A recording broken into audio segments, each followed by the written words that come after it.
top stories tonight in Y News. President Ferdinand Marcos Jr. urges China to finally sit down with the Philippines and talk about the Filipino fishing rights in the West Philippine Sea. Labor groups believe that the minimum wage for employees in the National Capital Region should be 750 pesos daily to sustain the basic needs of their families. The digital payment system on handheld devices will not start during the pilot run of the single ticketing system scheduled for tomorrow. And the Archbishop of Canterbury's office confirms invitation to public for King Charles' coronation.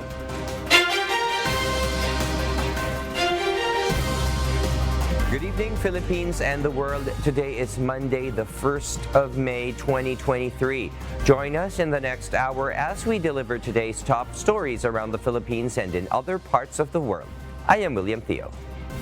We are also seen in 1,935 satellite monitoring centers nationwide and via live streaming worldwide through the UNTV News and Rescue social media channels. I am Harding Delgado. First in the news, President Ferdinand Marcos Jr. tasked the Department of Foreign Affairs and the Philippine Coast Guard to identify and create a map of the Philippines' fishing ground in the West Philippine Sea. This came following the near-crash incident off Spratly Island that took place between a Chinese and Filipino vessel. Nel Maribuhok reports. President Ferdinand Marcos Jr. has urged China to finally sit down with the Philippines and talk about the Filipino fishing rights in the West Philippine Sea. He said that China has agreed to the start of talks on this matter. I mean, of course, the overall priority is to safeguard our maritime territory. But when you go down into the detail, the most immediate, let's say, concern is the fishing rights. So that's what. The president said he directed the Philippine Coast Guard or PCG and the Department of Foreign Affairs to put together a map of the fishing grounds that are under the Philippine territory. I've asked the Coast Guard and the DFA to put together perhaps a map of these fishing grounds that sasabihin natin ito Pilipinas talaga ito and to see what they say when we give them our proposal. The chief executive also said that he has raised to Chinese authorities the near collision of PCG and Chinese Coast Guard ships in the West Philippine Sea. I did. I have already. What have you talked about, sir? I asked them, that this is the kind of thing that we're hoping to avoid. That this time it was a little more dangerous because malapit na sila, talagang kamuntik na napangaan. And that will cause a great many, that can cause casualties on both sides. That's exactly what we want to avoid. PBBM called on Beijing to speed up the creation of a high-level communication mechanism to resolve such incidents in the region. President Marcos said they are just waiting for a list of names from China, noting that the Philippine government already completed building its team. Nel Maribuhok, UNTV News and Rescue. We serve the people, we give glory to God. President Ferdinand Marcos Jr. arrived in Washington, D.C. on Sunday afternoon for a 5-day official visit. Flight PR-001 carrying the president and his official delegation touched down at the Joint Base Andrews at 4:55 p.m. Sunday, Washington, D.C. time. In an interview with the media, the president said agriculture, power, infrastructure, and new technologies are on top of his agenda during his working visit. On the political level, it will still be centered around the relationship between the Philippines and the United States. As we all know, I always talk about evolving that relationship. And that just means what is their view of the situation in the Indo-Pacific region? How do they feel it will develop? And what part they, the United States, intend to play? The president's itinerary will begin with a meeting with United States President Joe Biden, followed by an expanded meeting with key cabinet officials. The chief executive is also expected to sit down with legislators, major U.S. companies, and business groups. Meanwhile, almost 4,000 job seekers applied for overseas jobs during the Overseas Mega Jobs Fair of the Department of Migrant Workers in celebration of the Labor Day. Meanwhile, the agency reminds the public against online recruitment scams. Janice Inhente will tell us why. In a bid to help Filipinos find jobs and acknowledge the hard work of all workers during Labor Day, the Department of Migrant Workers or DMW conducted a mega jobs fair today, May 1, offering over 15,000 job vacancies abroad. Some of the offers include nurses, hospital workers, engineers, restaurant workers, construction workers, and seafarers with job sites in Canada, Australia, New Zealand, Saudi Arabia, Hungary, Singapore, Malaysia, United Arab Emirates, Qatar, and USA. Sa ngayon po, meron po tayong ino-offer na initial na mahigit 15,000 overseas jobs. No? Lahat po ito may mga registered job orders. Lahat po ito kasama po natin ng recruitment agencies at ibang-iba destination countries. Iba't ibang skills po ang kanilang i-offer ngayon, both sa land-based natin at saka sa sea-based. According to DMW, as of 3:30 p.m. today, the agency had catered to almost 4,000 job seekers applying for a job abroad in its mega jobs fair. Meanwhile, DMW again reminds the public, especially those who wish to work abroad, to be vigilant against online recruitment scams. DMW Undersecretary Bernard Olalia said they are not offering job fairs online to avoid scams. Huwag po kayong papatol kapag po walang malinaw na pangalan o identity yung recruitment agency. Kinakailangan lisensyado. At paano malalaman na lisensyado? Makikita po sa DMW database. Hindi po kailangan magbayad muna ng tinatawag na recruitment fees. No? Yun po ang pinakahuli. Kinakailangan kung maniningil ng recruitment fee ang isang ahensya, dapat pirmado na yung overseas employment certificate niya at meron na siyang employment contract. He added that job seekers should physically apply in the offices of private recruitment agencies. Alam po natin kasi na kalimitan ngayon, mga online yung scammers, kaya iniiwasan natin yon dahil mahihirapan ang mga kababayan nating OFWs na malaman kung alin ang lehitimo at yung mga illegitimate kapag ka po nag-online tayo. Job seekers flocked to the central office of DMW where the jobs fair was held to avoid scams from other recruiters, especially online. Kung saan kasi sila nakakapunta, minsan nakapunta sila sa mga scammer. Pag ganito kasi sa job fair, maganda kasi ito kasi DMW nang gumawa ng paraan para mapunta sila sa tamang employer. Sigurado na po, sigurado. Kasi nandito na lahat ng agency, lahat ng pwedeng ma-applyan, nandito na lahat. Unang-una, iwas scam. Janice Inhente, UNTV, News and Rescue. We serve the people, we give glory to God. Some labor groups expressed anew their frustration over the current minimum daily wage such as in Metro Manila. Dante Amento tells us why. Different labor groups in the country, such as Kilusang Mayo Ono, nagkaisa among others believe that the minimum wage for employees in the National Capital Region should be 750 pesos daily to sustain the basic needs of their families, and or 150 pesos daily wage recovery across the board. Hence, they appeal anew to the national government to give what is allegedly right for them. Isulong yung pagtaas ng sahod, yung kasiguruhan sa trabaho, yung karapatan ng mga manggagawa, lalong-lalo na sa pag-organisa ng union.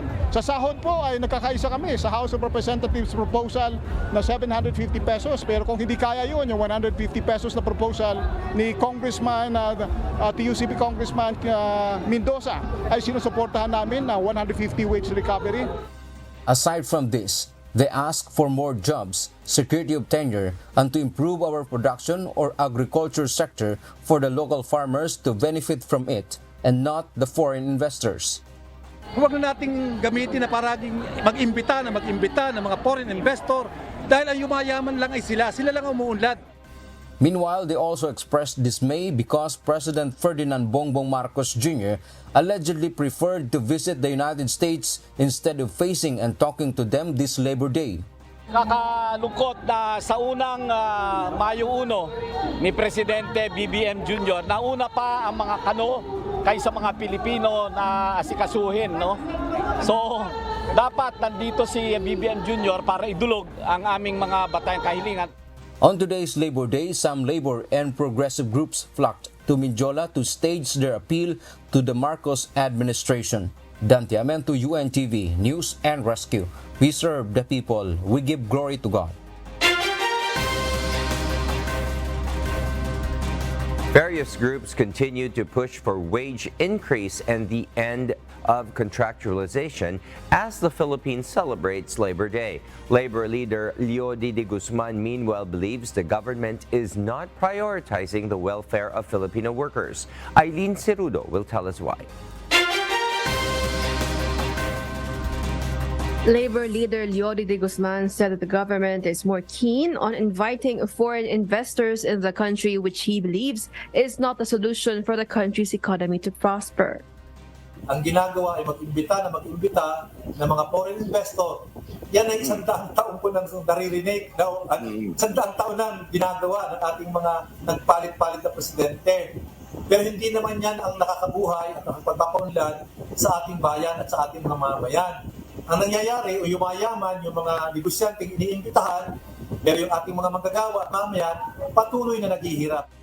In an interview, de Guzman said the government should instead prioritize Filipino workers and business owners by providing a wage increase and putting an end to contractualization. Labor bills are still pending in Congress, including the 750 peso wage increase. Author of the bill, Kabayan Party List Representative Ron Salo, has filed a House bill seeking to increase a minimum wage all across the board. Another bill was also filed to end contractualization in the country. According to Congressman Salo, the government should be the first to regularize workers to set an example to private companies. Kung ang aim po ng ating pamahalaan ay tapusin po o wakasan ang kontraktualisasyon sa pribadong sektor, mas mahalaga na may pakita po nito yung kanyang leadership as well as moral ascendancy na sa hanay po sa gobyerno mismo ay matanggal po yung mga job contractuals at mga job orders. Salo assures lawmakers are continuously pushing for labor rights and hopes these bills will be approved in Congress. Meanwhile, de Guzman also urges the government to create more jobs for Filipinos. Eileen Cerudo, UNTV News and Rescue. We serve the people. We give glory to God. As the nation observes Labor Day, thousands of passengers were inconvenienced due to power outage at the Ninoy Aquino International Airport Terminal 3. This report will tell us why. Over 9,000 passengers were affected by flight cancellations at the NAIA Terminal 3 following a power outage early Monday morning. 48 domestic flights of Cebu Pacific were canceled, while several international and domestic flights of Air Asia were delayed. Some of the affected passengers flocked to the customer service office of Cebu Pacific to rebook their flights. In-schedule naman nila ako ng May 4. Galing ako ng Bulacan, 1,500 ang pamasahe ko. Tapos i-schedule nila ako ng May 4. May PWD akong nanay na nag-iintay sa akin sa Tacloban. Naintindihan namin, power interruption. But the problem, bakit hindi nila i-arrange naman ang line at inform kami kung ano ang dapat namin gawin. Colleen Escarlan, who is bound for Davao, did not expect that she won't be able to come home in time for her birthday today. She says she had no choice but to accept the earliest rebooked flight offered to her, which is tomorrow night. During today po talaga sa mismong birthday ko, makasama ko naman po yung family ko sana. Napaka-frustrating po. It's one for the books talaga yung birthday ko. It's a bad experience, but it's still an experience. While Chinese national Zach, who is bound for Dumaguete for a vacation, says the incident has discouraged him to visit the Philippines in the future. The experience was awful actually. It's not good. I moved my flight to May 5th and my visa actually expires in May 5th. So there's not good for me and I'm trying to ask them for a resolution, but I don't get my desired outcome yet. It's bad experience. I don't think I'll visit Philippines again. It's your first time here in the Philippines? Yes, and it will be my last time for sure. Initially, rebook sila para sigurado na may silya sila, but they also have the option to rebook to an earlier flight if there's available space. No? Again, this is not fully within our control, but we are extending assistance to passengers. No? Meralco Manila Sector Manager Noel Espiritu explains the power interruption was caused by a fault current, but the root cause remains unknown. Fault indication at the main circuit breaker of NAIA 3, yung pong fault na yun ay nag-trigger ng opening po ng main circuit breaker po nila, kaya po nawalan ng power. Pero yung fault current po na yun ay umakyat din po dun sa side ng Meralco. Ano po? At yun po, nagkaroon siya ng circuit tripping. Amin pa pong tinitingnan yung eksaktong nag-cause ng fault current na yun. At hindi po kasi ganun kadali po.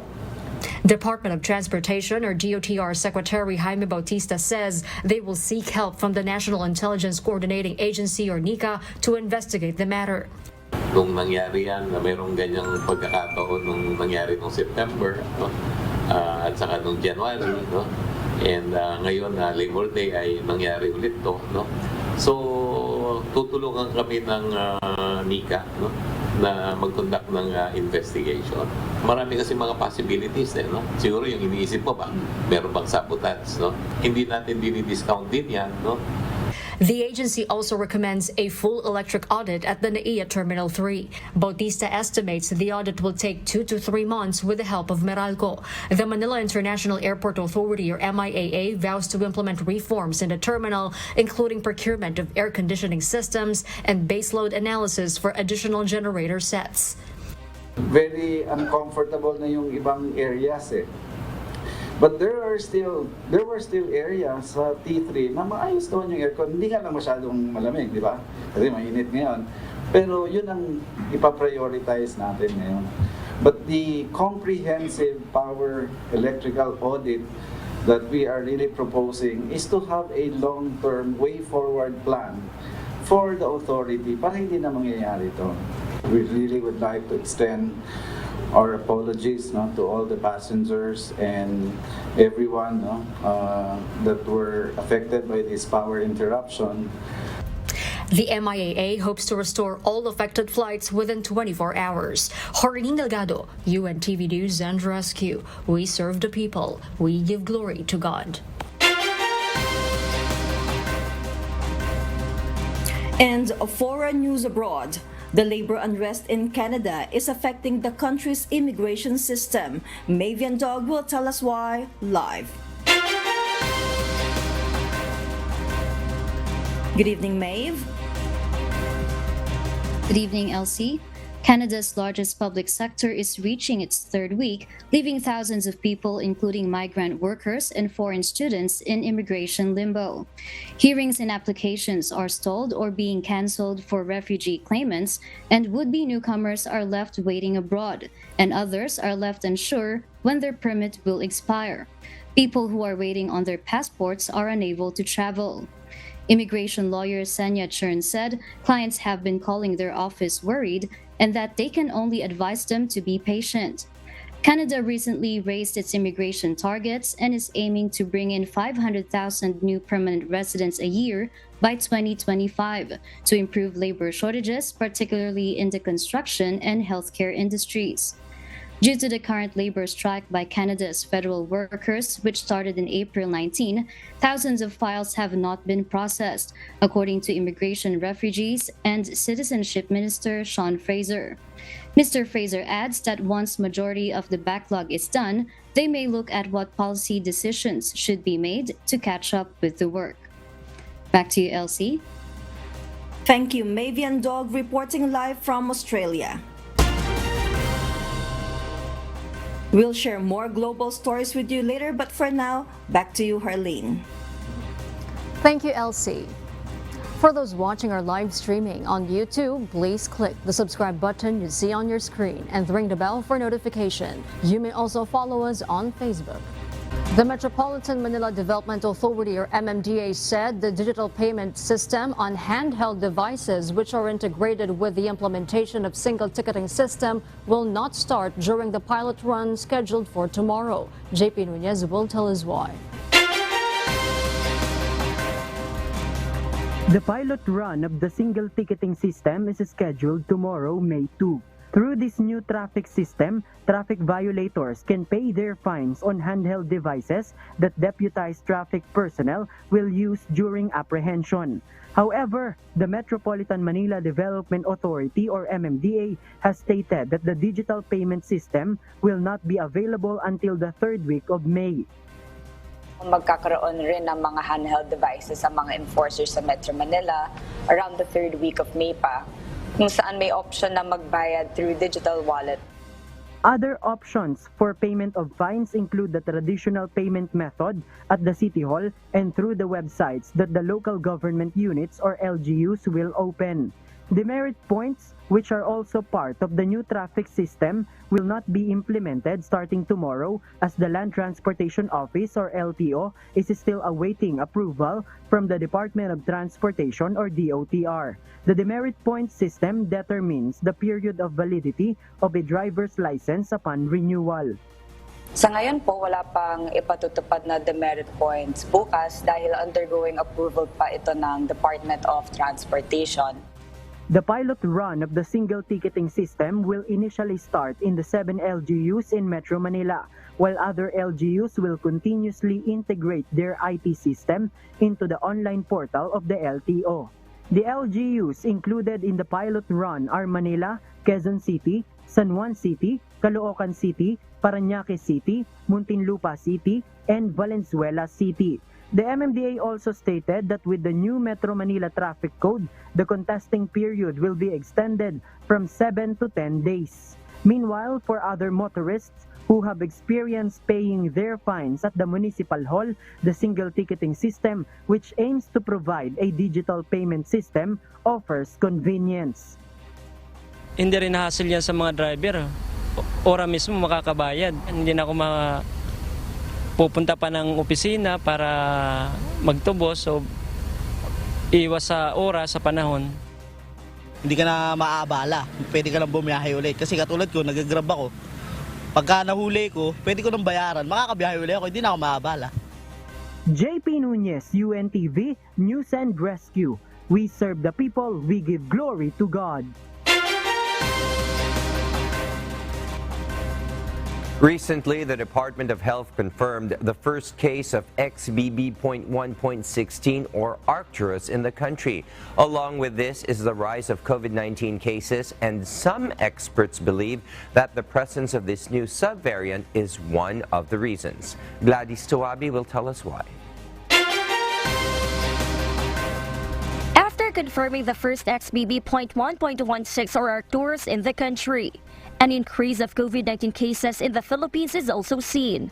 From April 17 to 23, the country has recorded 3,148 new cases, 32% higher from 2,386 cases last April 10 to 16. Octa Research believes that this new subvariant is one of factors in the increase of COVID-19 cases. Maybe the most significant factor the fact na na-detect na dito sa bansa natin yung Omicron subvariant na XBB 1.16, also called Arcturus. According to Professor Guido David, he has friends who recently got infected with COVID-19 and experienced sore eyes or conjunctivitis. So I believe, even without official data, based on what I heard, and that's to people I know, that they have itchy eyes. So I believe that the Arcturus is already spreading in Metro Manila and maybe in other places. Professor David reiterated the importance of wearing face mask. Kahit na voluntary na lang yung masking, we should know how to protect ourselves. And ako mismo, right now, because of the higher increasing positivity rate and because of the symptoms of our tourists. Ako mismo, when I go out, I wear my mask and I wear it properly because I'd rather not get infected with this Arcturus. Meanwhile, President Ferdinand Marcos Jr. is studying whether there is the need to implement again the mandatory wearing of face mask. But for now, it is important to encourage everyone to get vaccinated. But it looks like we will have to conduct again, especially for young people. We will have to conduct again a vaccination push para mabawasan yan, especially with people being a little bit, nahihirapan na nga dahil sa init. That brings down, humihina ang katawan, and that will make them more vulnerable to COVID again. Gladys Tuwabi, UNTV News and Rescue.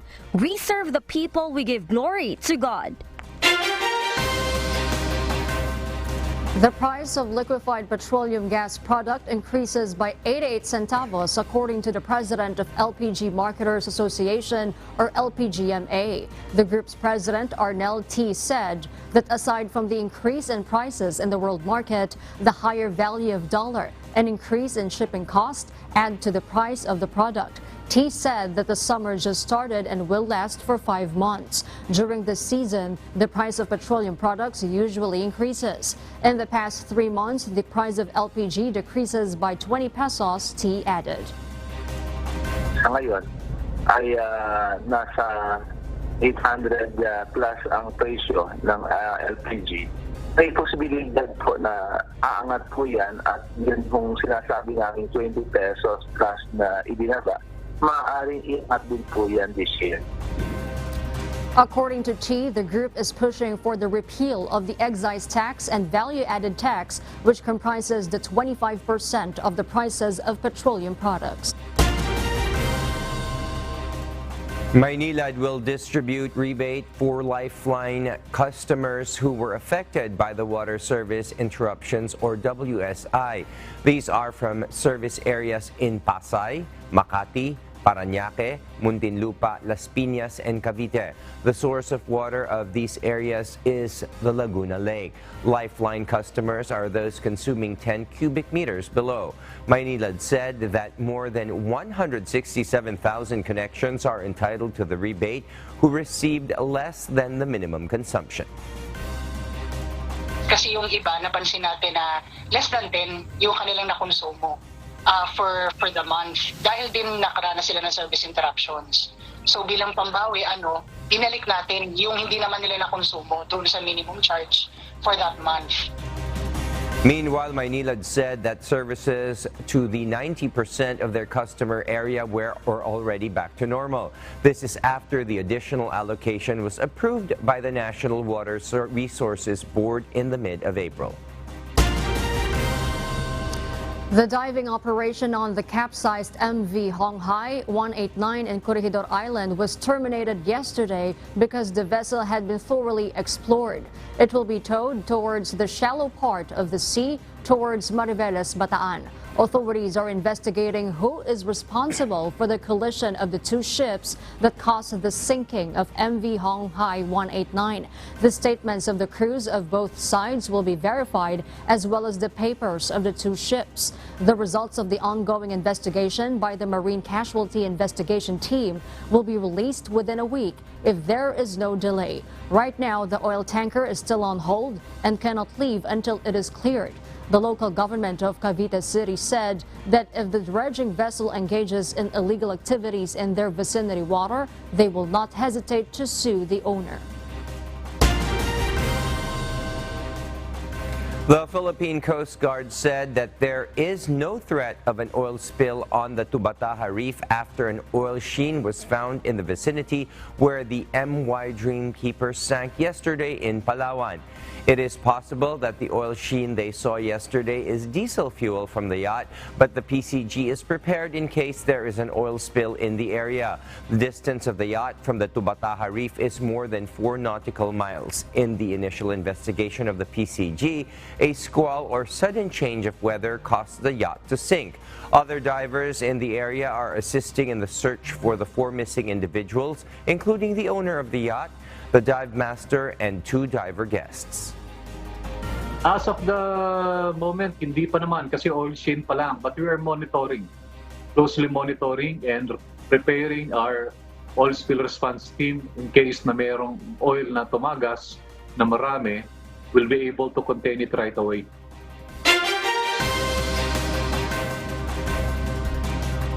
The hunt for the Texas mass shooter who killed his neighbor enters its second day. Marvy Delphine details why live. Good evening, Marvy.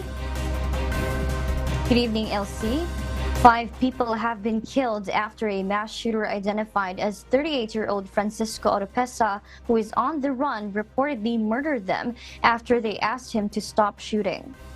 The search for Oropesa is still ongoing, with the search area spanning 32 kilometers from the scene. Police have been able to find clothes, phone, and have recovered his AR-15, which he allegedly used during the shooting. The county sheriff of San Jacinto, Greg Capers, warns residents in Cleveland, North Houston to be alert and to refrain from going around the neighborhood while Oropesa remains at large. His victims' ages ranged from 8 to 31 years old, from different families, the FBI says. Fortunately, 3 children survived the event and have been taken to hospital unharmed. Firing rounds in the neighborhood is a common occurrence as they are considered a way to de-stress or do on a Friday night, according to neighbor Rene Arevalo Sr., who heard the gunshots around midnight and has been threatened by Oropesa before. Meanwhile, gun violence remains a prevalent issue in the United States, with a recent school shooting occurring in Nashville adding on to the long list of the nation's mass shootings. Back to you, Elsie. Thank you, Marvy Delphine, reporting live from Australia. King Charles's coronation on Saturday, May 6, which celebrates traditions of over 1,000 years, will include an invitation to the public to swear allegiance out loud to the monarch and to his heirs and successors, according to the Office of the Archbishop of Canterbury. The liturgy to be used for the event has been published, and millions of people will be asked to pledge allegiance to the king. This allegiance is listed among the new elements of the ancient ceremony. The service will include other languages associated with the British Isles, such as a prayer in Welsh and a hymn in Welsh, Scottish Gaelic, and Irish Gaelic, and female bishops will be able to participate. On Saturday, Buckingham Palace said that Charles would wear robes of crimson and purple silk velvet that were worn during the 1937 coronation by his grandfather, King George VI. And those are the reasons behind the news in other parts of the globe. I am Elsie Marcos, live from Auckland, New Zealand. Good evening. Vendors affected by the Pritil Market fire incident last Friday have started selling outside the building to earn money. Meanwhile, the local government of Manila will conduct a series of meetings to discuss the possible rehabilitation of the building. Bernadette Dinoy will tell us why. A fire at Pritil Market raised up to 4th alarm last Friday, according to the Manila Fire District. After the incident, many of the vendors decided to sell outside the building to earn money as their stalls had been affected. Siopaw vendors Belen and Marcelina were among the most affected as their stall was located on the ground floor, which happened to be the source of the fire incident. Ngayon nangyari na, sobrang lungkot po talaga. Tulog na kami, wala kami talaga kaalam-alam na sunog na pala yung Pritil. Ang inaasahan namin, siyempre magkaroon ng peso para may pagkakakitaan, di ba? Para may pambili ng maintenance araw-araw. Another vendor, Jovelyn, added that many of the vendors scattered around the building, leaving vacant spaces on the street overfilled with vendors. Kung saan-saan na lang po kami na mga nagtitinda dito, pumipisto, para ang araw-araw may tawid man lang namin. Ayun, yung iba, mga sumisingit. Basta yung iba namang mga kapwa namin tindera, para lang makapaghanap buhay, dumidiskarte po sila kung paano sila makapaglagay ng pwesto. Meanwhile, consumer Mary Jane said she finds shopping in Pretil Market difficult as the stores are scattered around the street. Kabisado ko kasi naka-ano na yan kung saan yung sa isda, sa baboy, tapos yung mga dry na mga goods, dito lang sa may bungad. Ngayon, hirap ka na magagilap kung nasaan na yung mga dati mong suki, hahanapin mo na ngayon, tsaka kumbaga yung ibang mong bibilhin, wala pa sila kasi nga nag-ano pa sila ngayon, nag-a-adjust pa sila.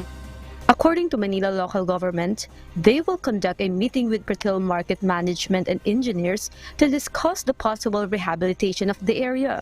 The Manila LGU will also announce its decision within the week, while the investigation into the cause of the Pretil Market fire is still ongoing. Bernadette Tinoy, UNTV News and Rescue. We serve the people, we give glory to God.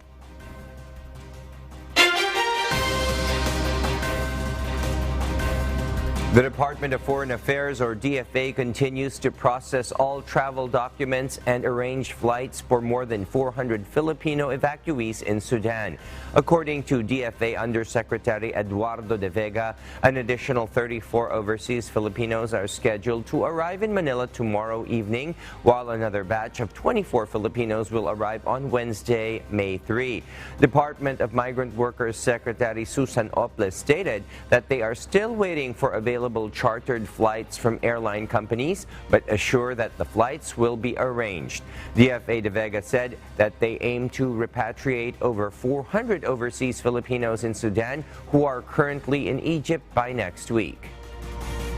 Unti-unti namin bibigyan yan, pati chartered, pati C-130, di magkakasya sa isang flight yan. No? So, ginagawa namin, bili kami ng ticket every day, may darating. So, hanggang maubos. Within this week, tapos na siguro yung lahat ng repatriation, kailangan na yung tickets na lang papuntang Pilipinas. No? So, hopefully, by next week, nakauwi na lahat. Our Kasangbahay, as the world faces these trying times amid the pandemic caused by coronavirus, we are inviting everyone to join the global prayer for humanity. Good day. I'm Brother Eli Soriano of the members of the Church of God International. I want to invite you to join us in a minute of prayer every day to pray for humanity and the whole world as we go through these perilous times. While safety measures like washing of hands and strengthening of our immune systems may help us through this horrible predicament, there is still no precaution or cure more powerful than God's mighty intervention. And we need His intervention now more than ever. It doesn't matter what religion you are in or what denomination you belong. This is an invitation for all the people around the world who cares for the future of their family, friends, loved ones, and humanity as a whole. Everybody is welcome to pray with us. For more details, you can check out the description box below.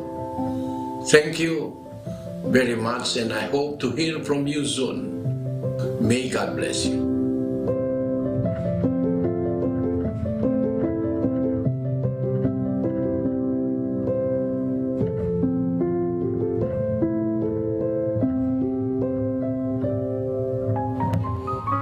And before we close, we will leave you with a word, giving glory to God. From the book of Proverbs, chapter 10, verse 4. It says, "He becometh poor that dealeth with a slack hand, but the hand of the diligent maketh rich."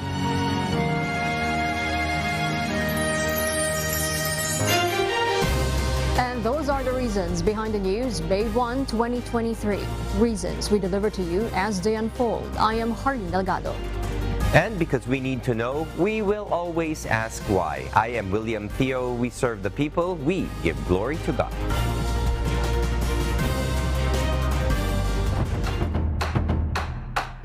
Huwag po kayong papatol kapag po walang malinaw na pangalan o identity yung recruitment agency.